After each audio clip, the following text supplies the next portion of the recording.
پی پی 51 کے ضمنی انتخاب کے سلسلے میں امیدواروں نے مہم تیز کر دی۔ جماعت اسلامی بھی میدان میں اتر آئی۔ کرپشن اور اقربا پروری سے پاک سیاست ہی جماعت اسلامی کا وتیرہ ہے۔ اقامت دین کی خاطر باہر نکلے ہیں۔ حلقہ کی عوام کو ہر قسم کے تعصبات سے بالاتر ہو کر جماعت اسلامی کے امیدوار کو کامیاب بنانا ہوگا۔ ناصر محمود کلیر حلقہ کی عوام کے لیے روشن مستقبل کی ضمانت ہوں گے۔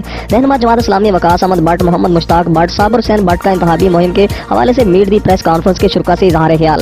ہم اللہ کی رضا کے لیے نکلے ہیں، اللہ تعالیٰ کی مدد سے ہم کامیاب ہوں گے۔ کانفرنس کے شرکاء سے خطاب میں مقررین کا کہنا تھا کہ ملکی سیاست پر برسوں سے برجمان گروہ کی بدنیتی پوری دنیا پر آشکار ہو چکی ہے۔ اپنے اقتدار کے چھن جانے کے خوف سے اللہ اور اس کے رسول کا نام لینے سے کترانے والے اللہ کی لعنت کے مستحق ہیں۔ وقاص احمد بٹ نے کہا کہ ہر وہ شخص یا سیاسی جماعت لانتی ہے جو اللہ اور اس کے رسول کے نظام کے لیے کام کرنے کی بجائے اپنے خاندان اور اولاد کی سیاسی بقا کے لیے جدوجہد میں مصروف ہے۔ امریکہ اور دیگر مغربی طاقتوں کے لیے کام کرنے والوں کو سب نے مل کر ٹکرانا ہے۔ اس حلقے سے جماعت اسلامی کی جیت دنیا بھر کے لیے باطل نظام سے انکار کا پیغام ثابت ہوگا۔ وقاص بٹ نے کہا کہ جماعت اسلامی تنہا الیکشن لڑے گی اور اس سلسلے میں کسی سے کوئی اتحاد نہ ہوگا۔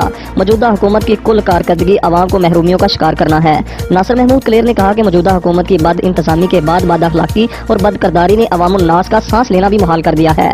برسوں سے باری باری اقتدار کے مزے لوٹنے والوں نے وطن عزیز کو عوام کو مایوسیوں کے سوا کچھ نہیں دیا۔ موجودہ حکومت بھی اسی باطل نظام کا تسلسل ہے۔ ملک کی تمام دیگر سیاسی سیکولر جماعتوں نے ملک و قوم کے ساتھ ہمیشہ غداری کی ہے۔ جماعت اسلامی ملک اور دین کی غدار نہیں۔ حلقہ کی عوام 19 فروری کو حلقہ سے جماعت اسلامی کی قیادت کو کامیاب کریں۔ حلقہ کی عوام کی محرومیوں کا ازالہ کریں گے۔ اس موقع پر صدر press club Iftikhar Ahmed Butt, chairman press club Sodhra Najeeb Ullah Malik, Mahmood Ahmed Khan Lodhi, Sufi Ashraf Nisar, Sheikh Salah Uddin, chairman electronic media club Kashim Mahmood Khan, general secretary Syed Shahbaz Bukhari, Aqeel Ahmed Khan Lodhi, Babu Hamid Manzoor, Mehar Tahir Javed Mattu, Saif Ullah Butt, doctor Syed Raza Sultan, Manzoor Hussain Phool, Naeem Ashraf Malik, Basharat Siddique, Imran Syed Rana, Muhammad Yousuf, زاہد محمود ہاشمی، وقاص خالد ہاشمی، ندیم لاک، یونس اکرم، شکیل احمد اوان، مہر غلام مصطفیٰ، مہر علی حسن، مہر علی رضا، شوزب نچیب، مہر فیاض فیضی، نثار احمد، حاجی محمد ارشد، ڈاکٹر نصیر، عمران شاہد، ساجد حسین بٹ، حاجی سلمان، موزم علی بیگ، مرزا محمد اقبال، مہر عبد الوحید، جمشید نئی میو اور دیگر بھی موجود تھے۔